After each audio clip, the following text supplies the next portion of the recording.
Está no ar com Felipe Figueiredo e Matias Pinto, o Fronteiras Invisíveis do Futebol, o podcast que desvenda a geopolítica do planeta Bola. Boa alvorada, caros ouvintes da Central 3. Está começando o quarto capítulo da série Fronteiras Invisíveis do Futebol, parceria aqui da casa com o Xadrez Verbal. Tudo bom, Felipe? Tudo tranquilo, meu caro Matias. Qual é o tema de hoje? O tema de hoje é Ucrânia. Mas a gente vai falar de toda a Ucrânia só no programa de hoje? Não, para falar de toda a Ucrânia vamos precisar de 2 programas. Então é isso, nossos ouvintes. Hoje será a parte 1 sobre a Ucrânia. Vamos falar da história da Ucrânia como parte da União Soviética. No próximo programa a gente vai falar da dissolução da União Soviética e da atual crise na Ucrânia. E, obviamente, tudo isso temperado em como o futebol se relaciona com esses períodos, com essas crises. Lembrando a todos vocês que o feed do programa Fronteiras Invisíveis é separado do feed do programa Xadrez Herbal. Vocês podem se inscrever, tem todas as informações embaixo do post que vocês estiverem lendo, seja na Central 3, seja no Xadrez Herbal, seja no YouTube. Antes de começar, vamos mandar com uns recados para os ouvintes do último programa. O Gustavo Pedroso, que lembrou que a Copa América de 2001, aquela que Honduras venceu o Brasil, foi uma Copa América bizarra. O Rafa Antunes, que sugeriu a gente falar do jogo em que o Santos do Pelé supostamente parou uma guerra. Supostamente porque é polêmica. Polêmica. E o Cristiano Rodrigues disse que ouve o nosso programa enquanto ele faz suas caminhadas, enquanto mantém sua saúde, né, mente sã em corpo são. E aproveitando que o programa é sobre a Ucrânia, esse ditado latino que você acabou de citar, na Ucrânia é mais conhecido como Fitzkultur. Inspirado do alemão, trabalhar o corpo. E também queria mandar um abraço para o Bruno Fares, nosso correspondente libanês, que fez uma correção para a gente, que a gente associou os esportes gaélicos sempre com uma modalidade UFC, mas a correção técnica dele é que o UFC, na verdade, é uma associação. A modalidade em si é o MMA, né? O Mixed Martial Arts. Então seria a mesma coisa que a gente falar que é uma mistura de futebol com NBA. Tudo bem. Obrigado, mas a gente, no fundo, é tudo porradaria. Então é o que a gente... tocação, irmão. É o que a gente quis dizer sobre os esportes irlandeses. Assim como os hooligans ucranianos. Lembrando também que, por acaso, né, são 2 programas, são programas, o Fronteiras Invisíveis do Futebol, que falam de história de política. Né, o futebol é um fio condutor, ou seja, mesmo quem não gosta de futebol pode aproveitar, pode gostar do programa, inclusive recebemos vários recados desse tipo. E caso alguma dessas informações, às vezes são muitas informações, ficar um pouco confusa para você, uma coisa assim, lá no site do Xadrez Herbal, junto com todo Fronteiras Invisíveis, eu posto um pequeno dossiê visual, com mapas, imagens, símbolos, bandeiras, todo esse tipo de coisa que ajuda a localizar um pouco na geografia e na história. Bem, então, já que estamos falando da Ucrânia, vamos conhecer a história deste país. A história. Bem, Felipe, primeiro vamos falar da pré-história ucraniana, né? O que existia ali, quem ocupava essa região antes da formação do Estado. Usar o termo pré-história é correto do ponto de vista metodológico científico? Rapaz, vamos entrar nessa discussão mesmo. Tá, não, tudo bem. Então, eu começo ou você começa? Pode começar. A Ucrânia, ela, na Antiguidade Clássica, né? Lembrando que toda vez que um historiador fala Antiguidade Clássica, um historiador não, alguém formado em história, ele está se referindo àquele período dos gregos, período da República Romana. Ela era habitada pelos citas, né? Os citas eram um povo que tinha muito contato com os gregos romanos. O nome da região era Sítia, né? Inclusive é um nome muito comum em inglês. Inclusive teria originado algumas outras palavras. A partir do século V, né, com o fim da chamada Antiguidade, o início da Idade Média, né, outra discussão acadêmica, se isso foi uma ruptura, se isso foi uma transição, mas também não cabe aqui, né, a partir do século V, lá, o período que é popularmente conhecido como período das invasões bárbaras, ou se você preferir um termo mais neutro, o período das grandes migrações, os povos eslavos começaram a ir para a região, que são, de certo modo, a grande tônica da região até hoje, especialmente ali em Kiev. Mas também povos nórdicos, né? Não podemos esquecer dos varegos, que eram... É o nome grego que os gregos davam para os vikings. Para os vikings, correto. E, inclusive, um desses varegos, o Oleg, foi quem fundou o Rus de Kiev. O Rus Kievana. Isso em 1882. Exatamente. Esse Rus de Kiev ele vai durar mais ou menos do século IX até o século XIII. Ele foi um dos principais reinos medievais europeus da Europa Oriental. Foi o principal reino medieval da região. E não à toa, atualmente, tanto a Ucrânia moderna, a Bielorrússia moderna e a Rússia moderna se colocam como herdeiras desse Rus de Kiev. Não à toa, o termo Rus, que significava algo como reino, algo como... seria alguns estudiosos dizem que seria algo parecido com feudo na língua da região. Aí tem que tomar cuidado também. Tem sempre trocentas interpretações, então não é que a gente está dizendo que só uma existe. Mas não à toa o termo Rus virou depois o nome do país, né? Rússia. E em 1988, Vladimir o Grande, que depois veio a ser 1900? Perdão, 988. Tá. O Vladimir o Grande, também conhecido como São Vladimir, abraçou o cristianismo bizantino, tornando-se a Kiev o primeiro centro do cristianismo nesse Rus. Lembrando que o cristianismo bizantino é o que hoje se chama de Igreja Cristã Ortodoxa. E tem várias subdivisões. Exatamente. Nós tivemos a separação do cristianismo entre o cristianismo grego-bizantino e o cristianismo latino-romano, que é a Igreja Católica. Porém, o cisma do Oriente. Exatamente. Porém, lá no século XIII... tudo isso, né? Um povo que apronta loucas confusões chegou na região, chamados mongóis, e basicamente destruíram tudo. Não destruíram, né? Obviamente isso é uma caracterização, né? Mas enfim, os mongóis submeteram os povos locais a uma dominação direta ou indireta. Lembrando que o grande império mongol ele tinha muito disso, né? A dominação indireta. Os povos podiam fazer o que quisessem no dia a dia, mas eles não podiam declarar guerra a outros países. Se os mongóis chamassem ele para entrar na guerra, eles tinham que ir, e principalmente eles tinham que pagar grandes tributos anuais. E vários povos da região são herança dessas invasões mongóis, como os tártaros, né? Inclusive, caso você goste, né, do bife, molho. do molho tártaro, tem a carne tartar também, e os turcos, né? Muita gente, os turcos não são árabes, os turcos não são do Oriente Médio nativamente, os turcos são da Ásia Central e junto com os tártaros, junto com outros povos, eles foram, digamos assim, empurrados para o Ocidente pelos fluxos mongóis. Não à toa existe na Ásia Central a República do Turcomenistão. Exatamente. Então, aí, essa situação vai durar mais ou menos, nessa situação, quando eu digo de reinos, com dominação direta e indireta, vai durar por mais ou menos uns 2 séculos, até o ponto em que nós teremos, então, uma disputa de influências entre o Ducado de Moscou, que era ortodoxo, e os reinos da Polônia e da Lituânia, católicos. No século, em 1569, para ser mais preciso, o reino da Polônia e o grão-ducado da Lituânia, eles vão se fundir em uma Commonwealth, uma coisa só. Só que esse foi um dos principais impérios da Europa Oriental, isso é pouco comentado. Caso alguns dos nossos ouvintes joguem um jogo chamado Europa Universalis, ele já sabia disso. Em 1653, nós temos uma revolta contra esse domínio católico polonês. E nós temos o início do chamado período cossaco, né? Cossacos são vários povos ucranianos, normalmente que recebem o nome do rio mais perto, né? Os cossacos do Don, os cossacos do Dnieper e por aí vai. Conhecidos por serem grandes montadores, ginetes. Exatamente. E inclusive boa parte da cavalaria imperial russa depois seria formada por cossacos e tal. E aí, nesse período cossaco, esses clãs cossacos, eles vão jurar lealdade ao czar de Moscou, que futuramente teremos então o Império Russo, que vai sair do czar de Moscou. Depois ele se tornará o chamado czar de todas as Rússias. Por que todas as Rússias, meu caro Matias? Porque nós temos 3 Rússias. A Rússia propriamente dita, a Ucrânia, que nesse período começará a ser chamada de Pequena Rússia, já que nós teremos esse processo de russificação da região pela religião, pelo idioma, e a região da Bielorrússia, ou Belarus, a Rússia branca, né? Não é Rússia bela.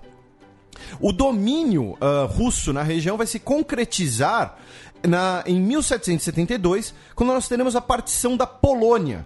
Né? A Polônia ela será dividida entre Rússia, Áustria e Prússia, e as regiões da atual Ucrânia serão divididas entre Rússia e Áustria.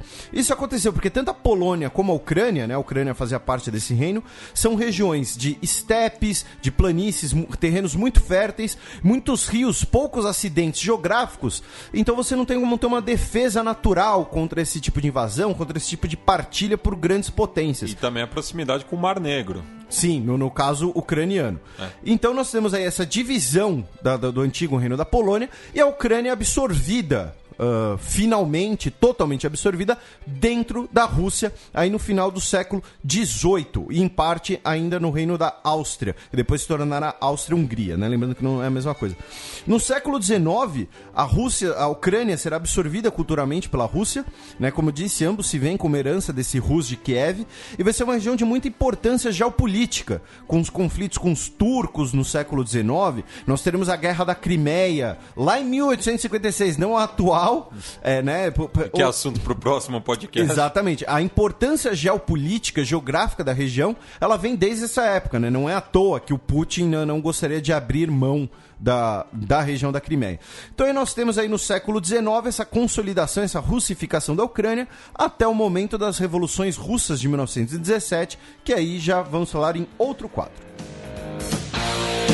O campo.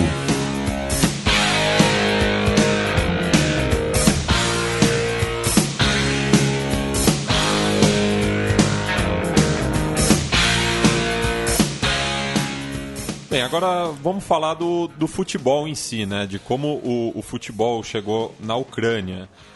E o Andy Duggan, autor do livro Futebol e Guerra, Resistência, Triunfo e Tragédia do Dínamo de Kiev, no Dínamo na Kiev ocupada pelos nazistas, da George Zahar. Um livro que a gente vai se apoiar bastante neste episódio.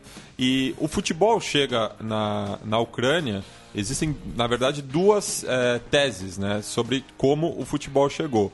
Uma anti-imperialista e uma versão mais aceita pelos estudiosos do tema. Essa versão oficial, assim por se dizer, é muito semelhante a de como o futebol foi introduzido em outras regiões do mundo, através dos marinheiros ingleses, principalmente em Odessa.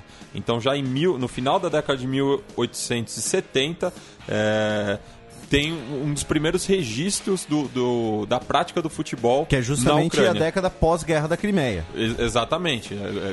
Os ingleses ainda marcavam presença na região.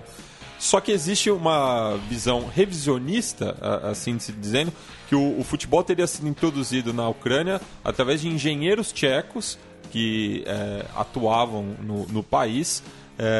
E essa é uma visão anti-imperialista, porque viria de um povo que tem uma relação não conflituosa com a Ucrânia. Lembrando que os tchecos, essa região da partes da Ucrânia, eram tudo parte do Império Austríaco, né? Então, por isso que nós teríamos esse intercâmbio, né? Não é que o cara saiu da atual República Tcheca, falou, vou até a Ucrânia pra jogar bola lá, não tem gramado bom aqui, a bola caiu na vizinha. Mas, de qualquer forma, o futebol teria sido introduzido nessa região dos tchecos pelos ingleses. Então, até porque os ingleses que inventaram o negócio, né? Quer dizer, que eles... Não que inventaram também. Não, né? Tudo bem. A gente vai voltar já lá pro jogo de borracha dos astecas. Calma, controle-se, meu caro Matias. Mas, enfim, essas são as duas teorias do futebol. Mas o marco oficial, assim, o Charles Miller da parada, o Oscar Cox, ucraniano, atende pelo nome de Professor Senar. Ele que era um acadêmico, professor de educação física também, em 1891 escreveu uma monografia chamada Jogos Esportivos nas Escolas para Jovens, e através de um intercâmbio ele conseguiu que aparelhos para a prática do futebol viessem à cidade de Lvov. Isso no final da década de 1890. E, em 1892, o imperador Francisco José, do Império Austro-Húngaro, realizou uma feira bienal nessa cidade. E na primeira Bienal de Lvov, dessa feira, o futebol foi apresentado não como um jogo competitivo, mas uma demonstração da habilidade dos jogadores com a bola. Mas já na segunda edição dessa feira, em 1894, foi construído o primeiro estádio na Ucrânia, o Parque Stysky, que tinha capacidade para atender 7.000 pessoas. E o primeiro jogo realizado foi em 14 de julho deste ano, de 1894, entre as equipes da cidade de Lwów e da Cracóvia, que atualmente faz parte da Polônia. Sim, e essa cidade, Lwów, que antigamente se chamava Lemberg, se não me engano, ela é um fruto de disputa entre ucranianos e poloneses, de certo modo até hoje. Inclusive, a gente vai falar disso um pouquinho mais dessa cidade na Segunda Guerra Mundial. E antes da União Soviética, até por conta dessa presença austríaca, né, e esses marcos que você citou, é interessante para o nosso ouvinte que times ucranianos disputaram o campeonato da Galícia, não a Galícia espanhola, que já falamos aqui. Que foi o nosso primeiro episódio. A Galícia do Império Austro-Húngaro e o campeonato polonês. Né? Mas, enfim, dá pra dizer, né, que o futebol, até pela questão histórica e tal, ele vai se desenvolver mesmo já no período soviético. E 20 anos depois desse primeiro jogo ocorrido na Ucrânia, primeiro jogo oficial, por assim se dizer, veio o primeiro intercâmbio com uma equipe internacional. No caso, o Fenerbahçe, da Turquia, foi fazer uma excursão pela Ucrânia, jogando com equipes de Odessa e de Mykolaiv. A equipe turca ganhou apenas uma partida nessa turnê. Então, vamos falar um pouco dos resultados soviéticos em relação aos ucranianos? Ou... Sim. Tá. Então, falando aqui para os nossos ouvintes, só para explicar, né? A gente vai citar alguns dos principais resultados soviéticos e, nesses resultados, os participantes ucranianos. Né? A União Soviética, e aí depois a gente vai falar ainda um pouco da história dos clubes, dos principais jogadores, da história local. A seleção soviética, ela foi campeã olímpica em 56, ela tinha um ucraniano no time. Foi quarto lugar na Copa de 66, é o melhor resultado soviético, uma Copa do Mundo. Dos 22 jogadores, 4 eram ucranianos. Ela foi campeã da Euro de 1960. A primeira Euro, inclusive. A primeira, e o goleiro era o grande Lev Yashin. Novamente só tinha um ucraniano. Ela também foi vice em 64, em 72 e 88. Inclusive 88, a última participação da União Soviética na Euro. Numa Euro. E os ucranianos do time de 88 seriam a base do futuro time nacional ucraniano. E os técnicos, tanto em 72 quanto em 88, eram ucranianos. Em 72 era o Alexander Ponomarev e em 88 era o Valery Lobanovsky. Que depois, inclusive, se tornaria técnico da seleção ucraniana de futebol, propriamente dita. Duas coisas interessantes na Ucrânia, e aí a gente vai falar um pouquinho mais de um desses temas depois, é que dentro da União Soviética nós tínhamos as Espartaquíadas. É uma mistura de Olimpíadas com Espartaco, né? O gladiador, que inclusive, se vocês separaram os nomes, Espartaco e tal, eles usavam a figura do Espartaco, né? Um gladiador que teria lutado contra um império e tal, e como um símbolo da educação física na União Soviética. Então, as Espartaquíadas eram campeonatos internos da União Soviética. Então, mesmo no período soviético, nós tínhamos times ucranianos, uma seleção ucraniana competindo nisso.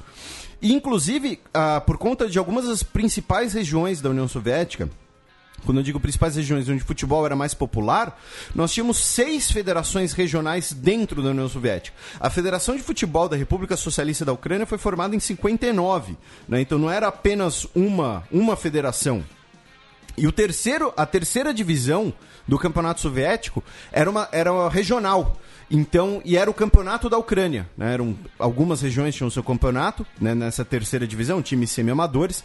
Então, o futebol ucraniano, mesmo durante o período soviético, e isso é um paralelo interessante, porque mesmo durante o período soviético nós tivemos uma manutenção de uma identidade ucraniana, de um sentimento nacional ucraniano, e o futebol fez parte disso, com um time ucraniano disputando as Espartaquíadas, com um campeonato regional, enfim, boas participações dos times do campeonato nacional, que a gente vai falar mais pra frente.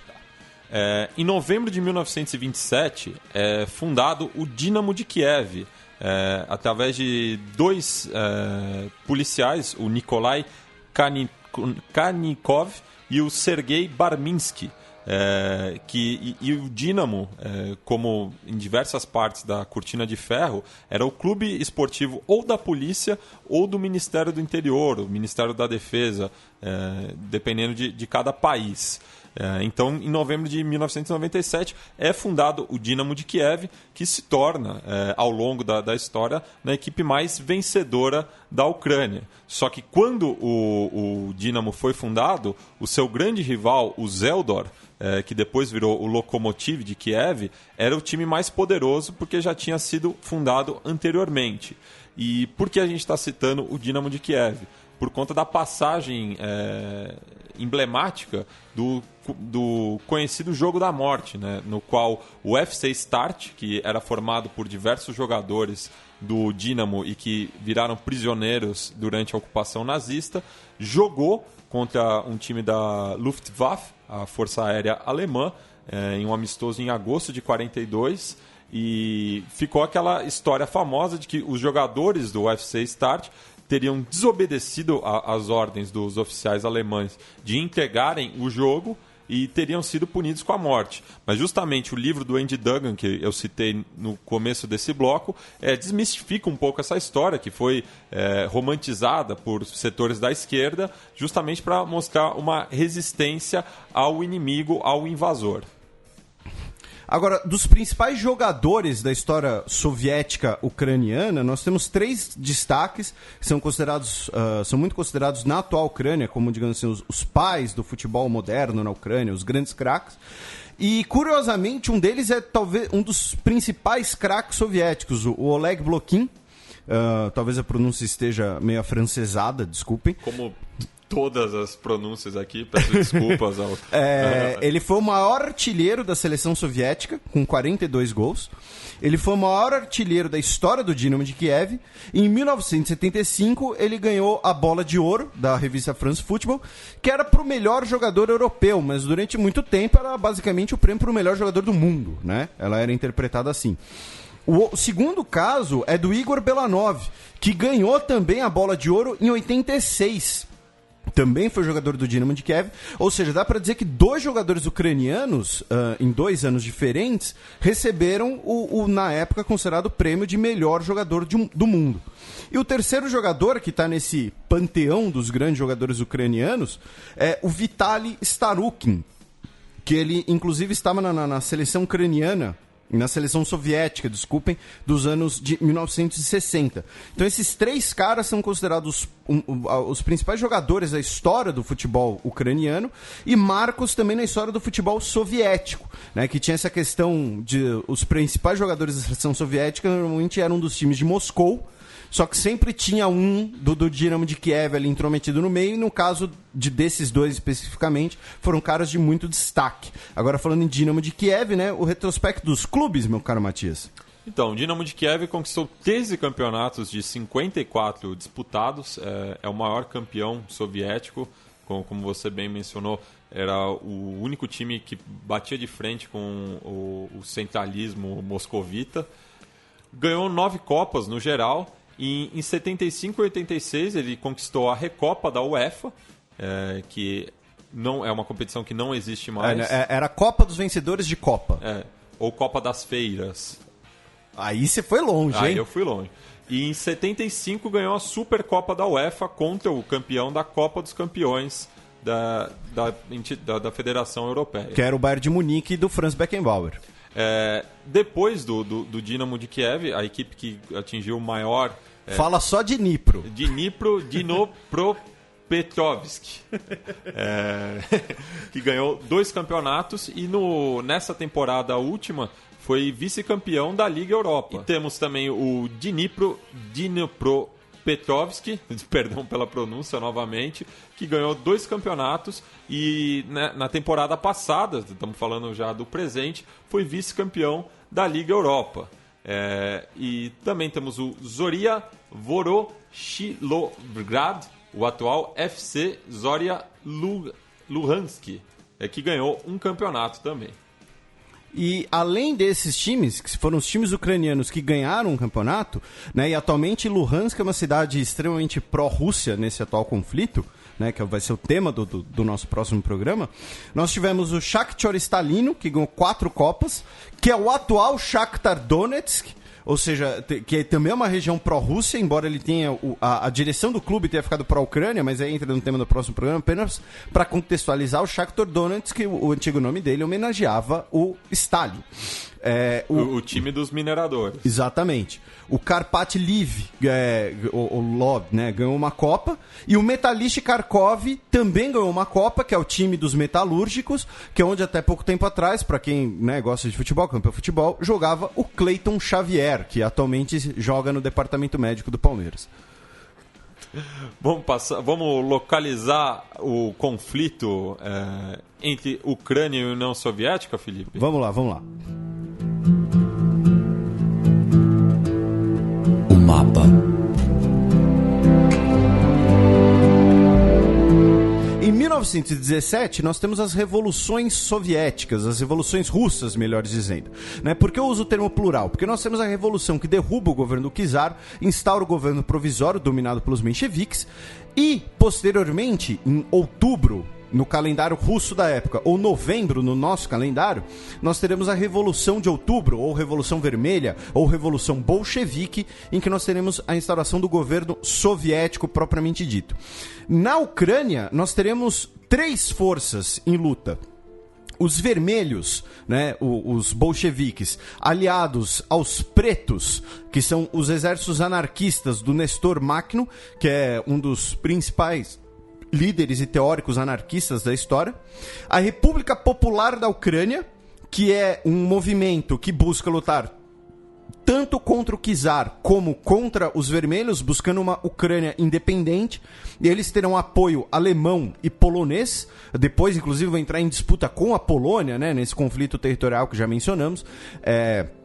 Porém, eles tinham esse apoio alemão e polonês para enfraquecer ainda mais o Império Russo, ou depois a Rússia bolchevique. E a terceira força são as forças brancas, os exércitos pró-czar, com apoio internacional, apoio britânico, apoio dos Estados Unidos, apoio japonês, que lutavam contra a revolução, lutavam pela reinstauração do czar. E é engraçado porque a guerra civil russa, ela é pouco discutida, porém ela foi um dos grandes conflitos do século XX, deixou uma mortandade de cerca de 20 milhões de mortos, tanto em decorrência direta ou indireta do conflito, e ela é uma guerra do arco-íris, né? Porque cada exército tem uma cor, né? Você tem o exército verde, que era o dos camponeses que não queriam ser expulsos, o exército vermelho, o exército branco, o exército preto.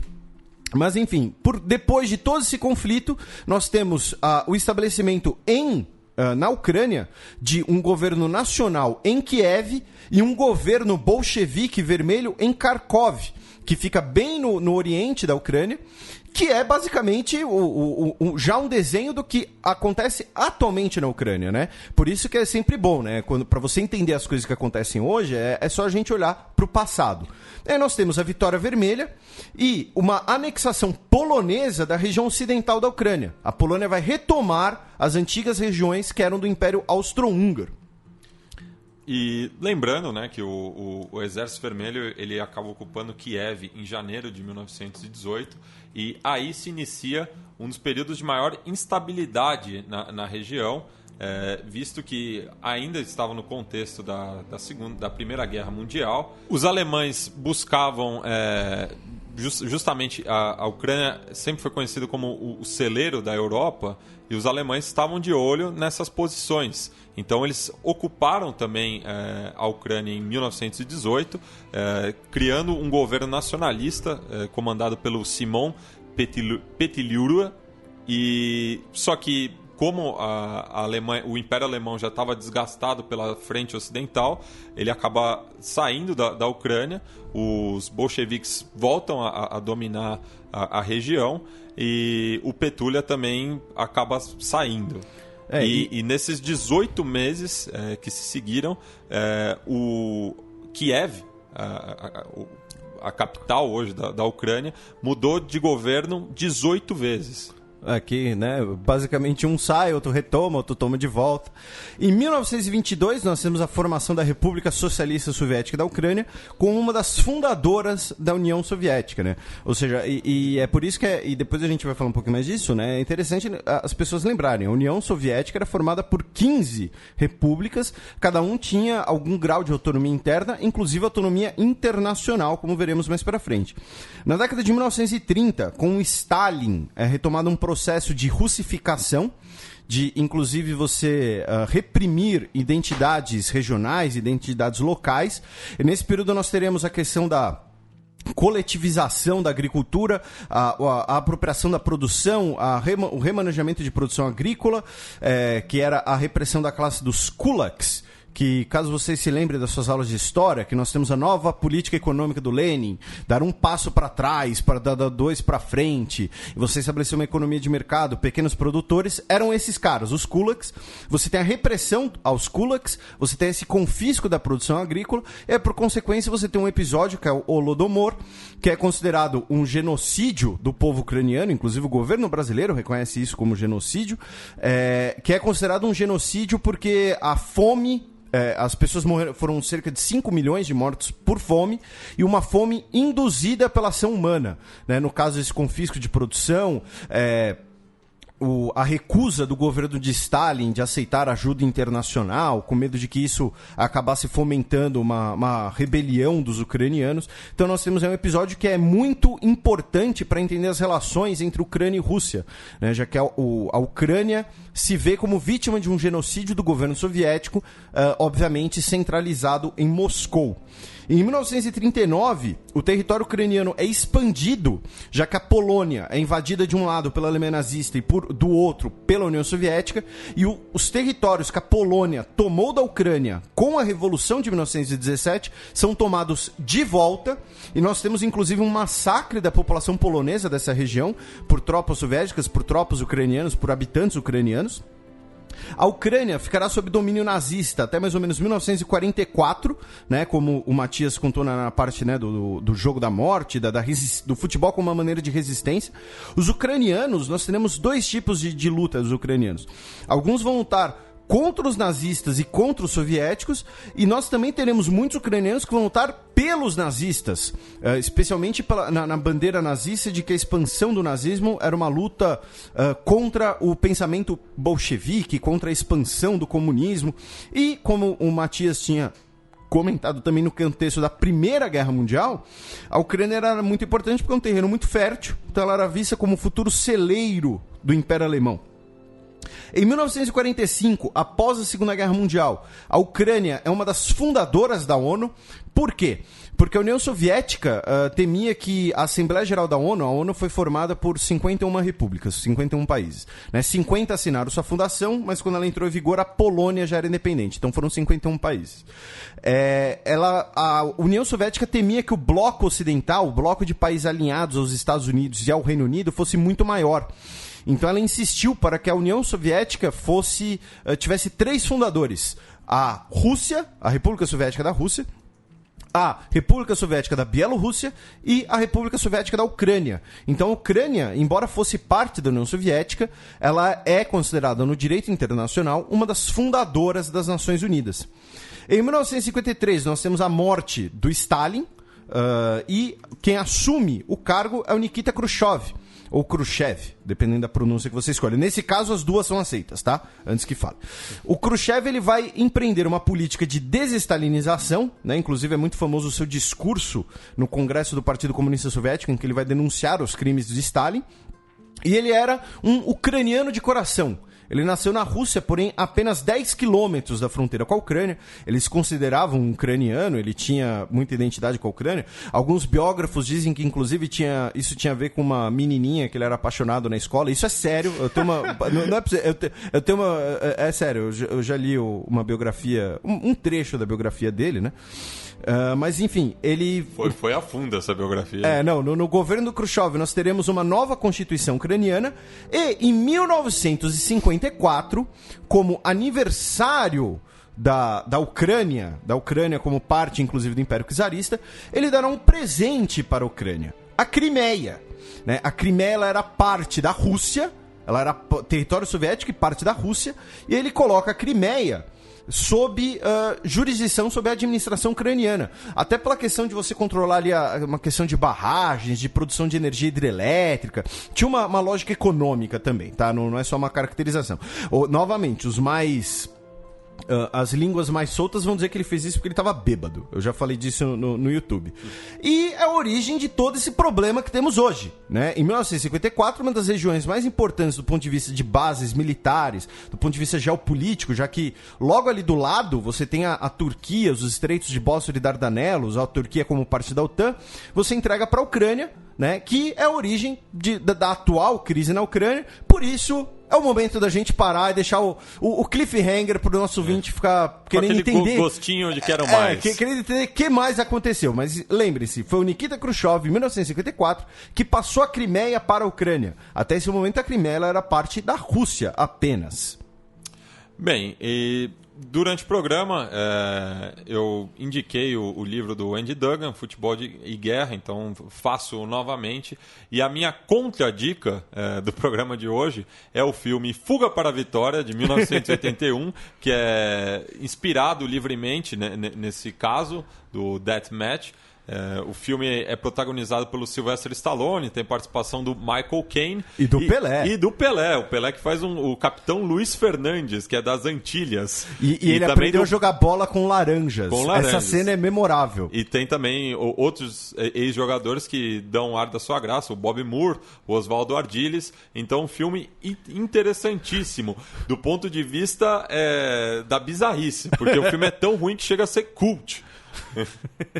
Então é isso, né? Nos despedimos por hoje, meu caro Matias. Sim, a gente vai se despedir com a música tema do filme Escape to the Victory, composta pelo Bill Conti, que é o mesmo compositor de temas famosos do cinema, como o do rock. Enfim, é um cara que marcou a história dele nas trilhas sonoras. Então a gente vai encerrar o programa de hoje com a música tema de Escape to the Victory. Então é isso, até a próxima.